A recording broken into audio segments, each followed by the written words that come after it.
지금 예배합니다. 12월 31일입니다. 오늘 우리에게 주시는 말씀은 베드로후서 3장 10절부터 18절까지 말씀입니다. 우리 함께 읽도록 하겠습니다. 그러나 주의 날이 도둑같이 오리니 그날에는 하늘이 큰 소리로 떠나가고 물질이 뜨거운 불에 풀어지고 땅과 그 중에 있는 모든 일이 드러나리로다.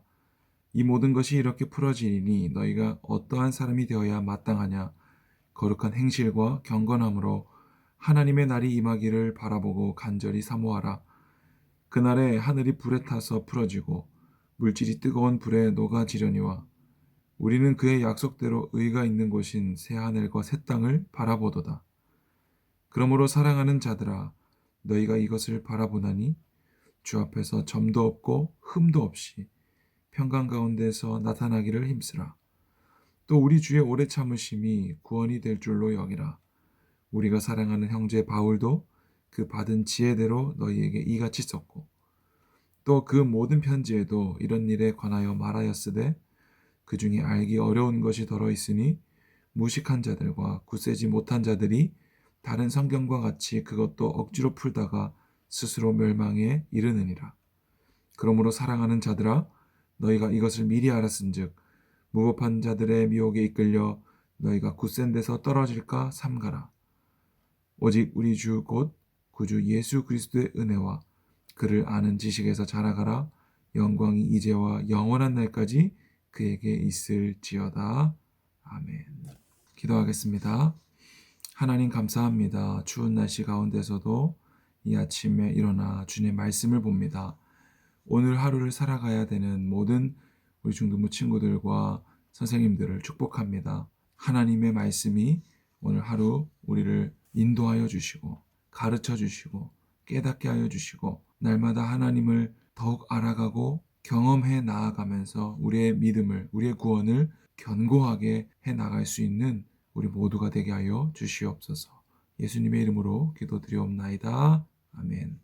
여러분 날씨가 많이 춥습니다. 어제는 너무 추워서 온도를 봤더니 영하 10도더라고요. 아니 영하 10도인데 이렇게 춥나? 도대체 막 영하 30도 이렇게 되는 데서 어떻게 사는 거야? 여러분 우리 몸의 체온이 1도 올라갈 때마다 면역이 5씩 올라간다고 하죠. 겨울에 이렇게 확진자가 많이 나오는 것도 잘 모르지만 추우니까 체온이 떨어지고 그러다 보니 면역이 떨어져서 많은 사람들이 코로나에 노출되는 건 아닌가 생각이 들어요.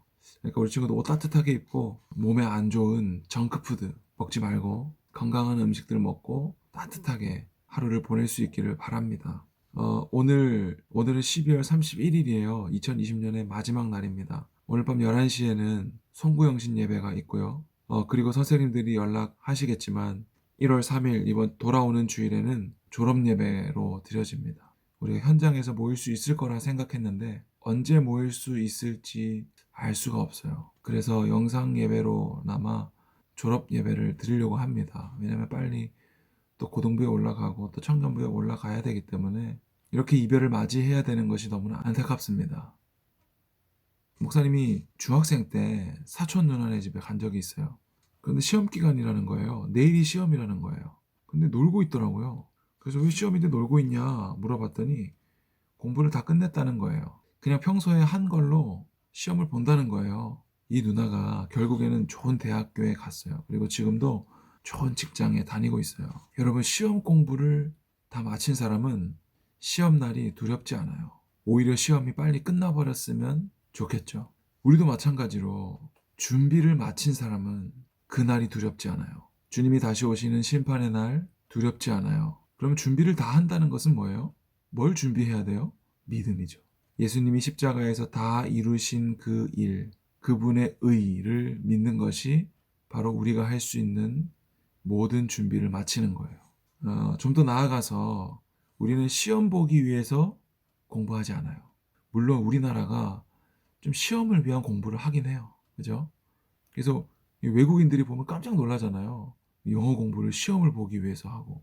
그리고 시험 문제 풀어보면 너무나 우리의 삶에 도움이 안 되는 시험 문제들이 많다는 거죠. 물론 우리는 시험 위주의 공부를 하고 있긴 하지만 공부라는 것은 본질적으로 내가 몰랐던 것을 탐구하고 알게 되는 것을 공부라고 해요. 그러니까 되게 즐거운 거죠. 운동을 배우는 것도 공부고, 바리스타가 커피의 맛과 향을 내는 것도 공부고, 디자이너가 패션을 공부하는 거, 프로그래머가 컴퓨터를 공부하는 거, 우리가 몰랐던 것을 알아가는 것, 내가 좋아하는 일에 대해서 알아가는 것, 이 모든 것들이 공부입니다. 우리가 공부를 그렇게 접근한다면 얼마나 즐거운 일이겠어요?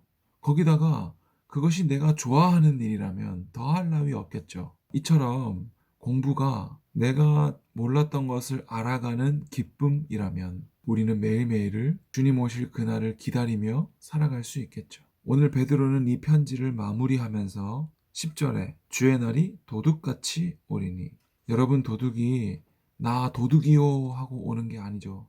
아무도 모르게 은밀하게 오는 거죠. 우리는 그날과 그때를 알기 위해 사는 자들이 아니라 알 수 없기 때문에 매일매일을 주님과 동행하는 거예요. 어제 말한 대로 매일매일을 마지막 날인 것처럼, 주님이 곧 오실 것처럼 산다면 실제로 주님이 오셨을 때 전혀 두렵지 않고 오히려 반가울 거예요. 그분의 품에 안기고 싶을 거예요. 왜냐하면 매일매일 그토록 기다리던 날이 오늘 눈앞에 온 거니까. 베드로는 오늘 편지를 통해서 그날이 반드시 올 것입니다. 그날에는 불로써 심판이 있을 것입니다. 하나님께서 노아의 홍수 때 무지개 언약으로 말씀하셨죠? 이제는 다시는 물로 심판하지 않을 거야. 그래서 마지막 날에는 물 심판이 아니라 불 심판이 있는 거죠. 그리고 그날에는 우리가 이 땅에서 붙잡고 살았던 모든 것이 불에 타, 불에 녹아 없어질 거야. 그리고 13절에 그의 약속대로 새하늘과 새 땅을 바라보게 될 거라는 거죠. 새하늘과 새 땅에 대해서 우리가 구체적으로는 알 수 없지만 분명한 건 하나님께서 처음 창조하시고 심히 좋았더라 말씀하셨던 그때로의 회복을 말하는 거예요. 그리고 그 심판 앞에 우리가 마땅히 맺어야 될 열매들은 뭐냐면 11절에 거룩한 행실과 경건함으로 하나님의 날이 임하기를 바라보고 간절히 사모하라. 여러분, 거룩은 뭐예요? 죄로부터, 세상으로부터의 구별됨, 오직 예수님을 통하여서만 있을 수 있는 거죠. 경건함은 뭐예요? 하나님의 말씀을 묵상하고 순종하는 삶, 내가 그 안에, 그가 내 안에 머무는 삶, 이것이 바로 경건입니다.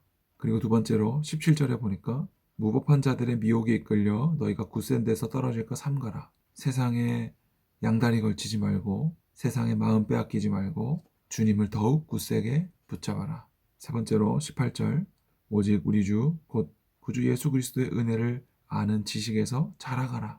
언제 올지 모르는 그날을 두려워하지 말고 매일매일 하나님을 아는 즐거움과 자유함 속에 살아가라. 그리고 하나님을 어제보다 오늘 더 알아가고 오늘보다 내일 더 알아가라. 그를 아는 지식에서 자라가라. 날마다 주님과 더 가까워지는 삶, 그것이 바로 그리스도인의 삶이다라고 이야기하고 있습니다. 여러분, 오늘 하루 하나님을 더 알아가기를 바랍니다. 어제는 몰랐던 하나님을 오늘 알아가고 경험하기를 바랍니다. 그리고 우리가 붙들고 있는 이 예수 그리스도, 이 진리의 말씀을 끝까지 붙들고 세상의 마음 빼앗기지 않고 우리의 구원을, 우리의 믿음을 날마다 더 굳세게 해 나아가기를 바랍니다. 여러분, 2020년 마지막 날입니다. 여러분의 2020년은 어떠했나요? 목사님은 저번에 나눴던 것처럼 나쁘지 않았습니다. 중등부에 처음 와서 초등부 때와는 달리 부쩍 자라버린 여러분들을 만났고, 3월달에 코로나가 발생하고 이렇게 12월을 맞이했습니다. 영상도 찍어보고 영상 편집도 배워보고 어떻게 하면 여러분들이 잘 보게 할 수 있을까, 사도사가 모여서 여기저기 다녀도 보고 회의도 하고 머리 싸매고 고민도 해보고 하나님께 매달려도 보고 현장에 모이지 못하고 사역을 하지 못하니까 드러나는 목사님의 민낯을 발견하기도 했습니다. 그럼에도 불구하고 모든 것이 하나님의 은혜라는 생각이 듭니다. 나의 강함도, 나의 약함도, 그리고 나의 잘됨도, 그리고 나의 고난도 모든 것이 하나님의 은혜라고 생각이 돼요. 그래서 2020년을 돌아보면 좋았어요. 그리고 2021년도 좋을 거고, 말을 줄이고 오늘 하루 하나님과 동행하시기를 바랍니다. 내가 그분 안에 거하고 그분이 내 안에 머무는 삶을 사실 수 있기를 바랍니다. 여러분 안에 계시는 성령님이 여러분의 갈 길을 밝히 보여주시고 깨닫게 하시고 할 말들을 생각나게 하시고 여러분들의 필요를 채워주실 거예요. 그것을 믿으세요. 기도하겠습니다. 하나님 아버지 감사합니다. 다사다난했던 2020년을 마무리하면서 다시금 주님의 말씀으로 새로운 소망을, 새 힘을 얻게 하심에 감사합니다. 눈앞의 현실은 너무나 막막하고 어렵지만 하나님 오늘도 나에게 말씀하시니 그 말씀을 믿음으로 붙잡고 살아가는 우리 모두가 되게 하여 주시옵소서. 우리는 2020년에나 2021년에나 매일매일을 그리스도를 아는 지식에서 자라가게 하시고 그리고 오늘이 마지막인 것처럼 주님과 동행하며 살아갈 때 주님께서 다시 오시고 심판하신다는 그 약속의 말씀이 세상 사람들처럼 두렵지 않고 오히려 기대되고 기뻐하는 날이 되게 하여 주시옵소서. 2020년 한 해를 잘 돌아보게 하여 주시고 주님을 떠났던 나의 마음들이 있다면 주님께로 돌아가게 하시고 모이지 못하고 영상으로 예배 드리면서 너무나 익숙해지고 딱딱해져 버린 나의 마음이 있다면 하나님께서 오셔서 만져주시고 나의 온 마음을 주님께 드릴 수 있는 오늘 하루가 되게 하여 주시옵소서. 이 모든 말씀 우리 주 예수님의 이름으로 기도드리옵나이다. 아멘.